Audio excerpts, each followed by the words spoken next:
नमस्कार। आज हम प्राचीन भारत के इतिहास के पन्नों को पलट रहे हैं और नजदीक से देख रहे हैं मल्ल महाजनपद को। जी। हमारे सामने कुछ ऐतिहासिक स्रोत हैं जो इस अनोखे प्राचीन गणराज्य की कहानी बताते हैं। हाँ। चलिए इन स्रोतों की तह तक चलते हैं और समझते हैं कि मल्लों के बारे में क्या खास और महत्वपूर्ण है। बिल्कुल, मल्ल महाजनपद का नाम प्राचीन भारत के 16 महाजनपदों में आता है। हाँ। लेकिन इसकी सबसे विशिष्ट पहचान थी इसका स्वरूप। ये कोई राजशाही नहीं बल्कि एक गणसंघ था। गणसंघ मतलब कि अलग अलग कुलों या समूहों द्वारा शासित एक गणराज्य। अच्छा। ये उस दौर के लिए काफी आप कह सकती हैं प्रगतिशील व्यवस्था थी, जब ज्यादातर बड़े राज्य राजाओं के अधीन थे। तो ये गणराज्य व्यवस्था उस जमाने में कितनी अनोखी थी जब ज्यादातर राजशाही ही चलती थी। हाँ, अनोखी तो थी ही। क्या इस वजह से उनका मगध जैसी शक्तियों से टकराव वो स्वाभाविक था? और ये मल्ल लोग थे कहाँ के, मतलब इनका इलाका? हाँ बिल्कुल, अनोखी थी और शायद यही उनके और पड़ोसी राजशाहियों, खासकर मगध के बीच तनाव का एक कारण भी बनी। जहां तक इनके क्षेत्र की बात है तो स्रोत बताते हैं कि ये आज के पूर्वी उत्तर प्रदेश हाँ, और पश्चिमी बिहार के कुछ हिस्सों में फैले हुए थे। इनकी मौजूदगी काफी पुरानी है। कितनी पुरानी? देखिए, वाल्मीकि रामायण में एक प्रसंग आता है जहां श्री राम लक्ष्मण के पुत्र चंद्रकेतु के लिए मल्ल देश में चंद्रकांता नाम की एक नगरी बसाते हैं। अच्छा। रामायण में जी। ये शायद इनका सबसे प्राचीन साहित्यिक उल्लेख है। रामायण में उल्लेख यानी इनका इतिहास वाकई काफी गहरा है। हाँ। और क्या महाभारत या और दूसरे ग्रंथ भी इनके बारे में बताते हैं? निश्चित रूप से महाभारत में भी मल्लों का जिक्र मिलता है, खासकर युद्धों और वंशानुलियों के संदर्भ में। लेकिन बौद्ध ग्रंथ तो इस मामले में जैसे सोने की खान है। अच्छा। बौद्ध ग्रंथ अंगुत्तरा निकाय साफ तौर पर मल्लों को उत्तर भारत के 16 महाजनपदों में शामिल करता है। हाँ, 16 महाजनपदों में से एक। जी। और बौद्ध साहित्य इनकी 2 प्रमुख राजधानियों का भी वर्णन करता है, एक कुशावती या कुशीनगर। कुशीनगर, हाँ, ये नाम तो बहुत सुना है। बिल्कुल, कुशीनगर या कुशीनारा भी कहा गया। और दूसरी थी पावा। हाँ, पावा। इन दोनों नगरों का बौद्ध इतिहास में बहुत महत्व है। अच्छा। इतना ही नहीं, जैन ग्रंथ भगवती सूत्र में भी इनका जिक्र मौलिया माली नाम से मिलता है। मौलिया माली मतलब जैन ग्रंथों में भी? हाँ हाँ। तो इतने सारे अलग अलग ग्रंथों में इनका जिक्र होना दिखाता है कि ये कितने महत्वपूर्ण रहे होंगे। बिल्कुल। मैंने एक और बात पढ़ी थी, शायद मनुस्मृति में मल्लों को व्रात्य क्षत्रिय कहा गया है। इसका क्या मतलब है? क्या ये कोई अपमानजनक शब्द था? देखिए, ये एक दिलचस्प बिंदु है। व्रात्य क्षत्रिय का शाब्दिक अर्थ अगर देखें तो है वो क्षत्रिय जो वैदिक रीति रिवाजों का कड़ाई से पालन नहीं करते था। अच्छा, जो वैदिक रीतियों से थोड़े अलग थे। हाँ, कुछ ऐसा।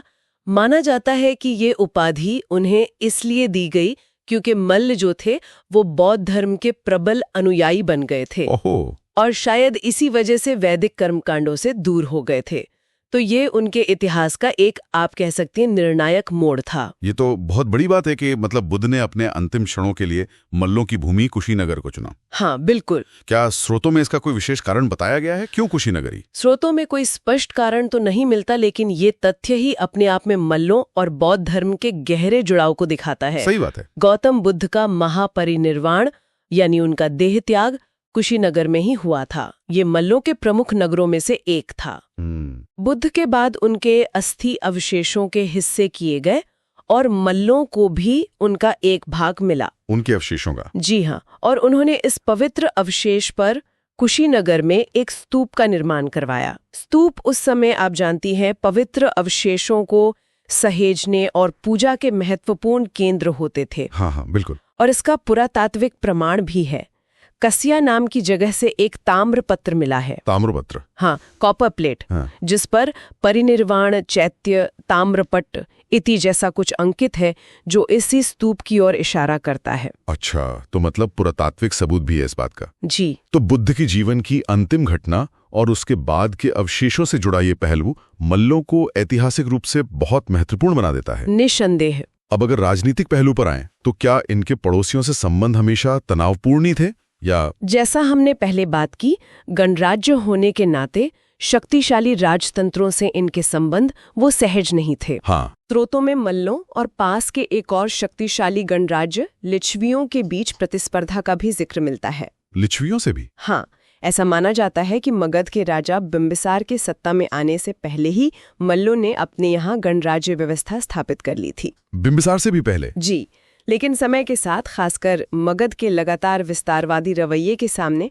ये गणराज्य खुद को बचा नहीं पाए। तो आखिर इनका अंत कैसे हुआ? ये गणराज्य कब और कैसे समाप्त हुआ? देखिए, मगध साम्राज्य की शक्ति लगातार बढ़ रही थी। अजातशत्रु जैसे शासकों ने गणराज्यों पर काफी दबाव बनाया।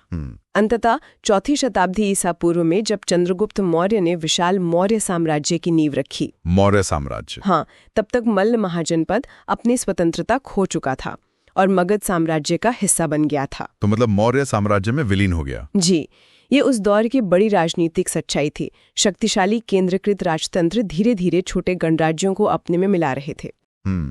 तो इस पूरी चर्चा का सार अगर निकालें तो ये है कि मल्ल महाजनपद प्राचीन भारत का एक अहम गणराज्य था। बिल्कुल।